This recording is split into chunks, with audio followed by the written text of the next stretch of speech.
মানবতা বিরোধী অপরাধে ফাঁসির দণ্ডপ্রাপ্ত ক্ষমতাচ্যুত প্রধানমন্ত্রী শেখ হাসিনাকে দিল্লিতে সংবাদ সম্মেলন করতে দেয়ায় তীব্র ক্ষোভ জানিয়েছে বাংলাদেশ সরকার। গতকাল পররাষ্ট্র মন্ত্রণালয় এক বিবৃতিতে এই ক্ষোভ জানায়। আর আজ পররাষ্ট্র প্রতিমন্ত্রী বলেছেন, শেখ হাসিনা যদি এখনও ভারতে বসে বক্তব্য দেন তা দুই দেশের জনগণের সম্পর্কের জন্য ক্ষতিকর হবে। এদিকে প্রধানমন্ত্রীর রাজনৈতিক উপদেষ্টা রুহুল কবির রিজভী বলেন, ভারতের নীতি নির্ধারকদের পরিকল্পনাতেই বক্তব্য দেন হাসিনা। ছাত্র জনতার অভ্যুত্থানে 2024 সালের 5ই আগস্ট আওয়ামী লীগ সরকারের পতন ঘটে। সেদিন হেলিকপ্টারে করে ভারতে পালিয়ে যান ক্ষমতাচ্যুত প্রধানমন্ত্রী শেখ হাসিনা। ছাত্র আন্দোলন দমাতে প্রাণঘাতী দমনপীড়নের নির্দেশ দেওয়ার অভিযোগে গত নভেম্বরে শেখ হাসিনাকে মৃত্যুদণ্ড দেয় আন্তর্জাতিক অপরাধ ট্রাইব্যুনাল। দণ্ডিত আসামি হবার পরও চলতি বছর 23শে জানুয়ারি ভারতের রাজধানী নয়াদিল্লিতে প্রকাশ্য অনুষ্ঠানে ও সংবাদ মাধ্যমের মুখোমুখি হয়ে ভার্চুয়ালি বক্তব্য রাখেন শেখ হাসিনা। তখনই দিল্লিকে কড়া বার্তা দিয়েছিল ঢাকা।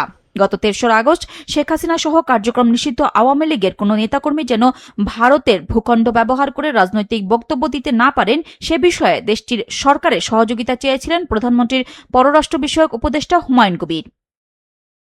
তারপরও গতকাল দিল্লিতে সংবাদ সম্মেলনে আবারও শেখ হাসিনা বক্তব্য দেওয়ায় ক্ষুব্ধ প্রতিক্রিয়া জানায় সরকার। গতরাতে পররাষ্ট্র মন্ত্রণালয়ের এক বিবৃতিতে তাৎক্ষণিকভাবে এই ক্ষোভ জানানো হয়।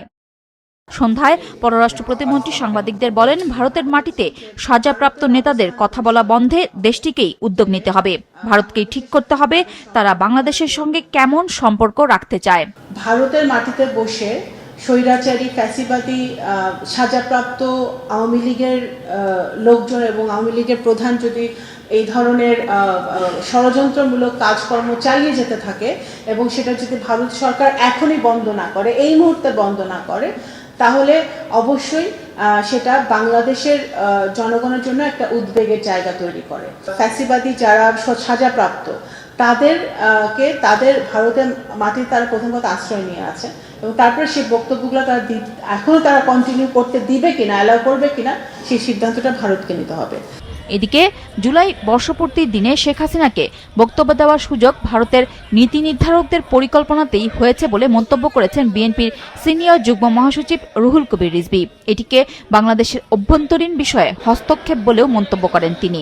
এটা অত্যন্ত দুর্ভাগ্যজনক। আমরা মনে করি যে আমাদের যে মিউচুয়াল ট্রাস্ট, মিউচুয়াল রেসপেক্ট, এটা সম্পূর্ণর উপর এটি একটি হস্তক্ষেপ বলে আমরা মনে করি।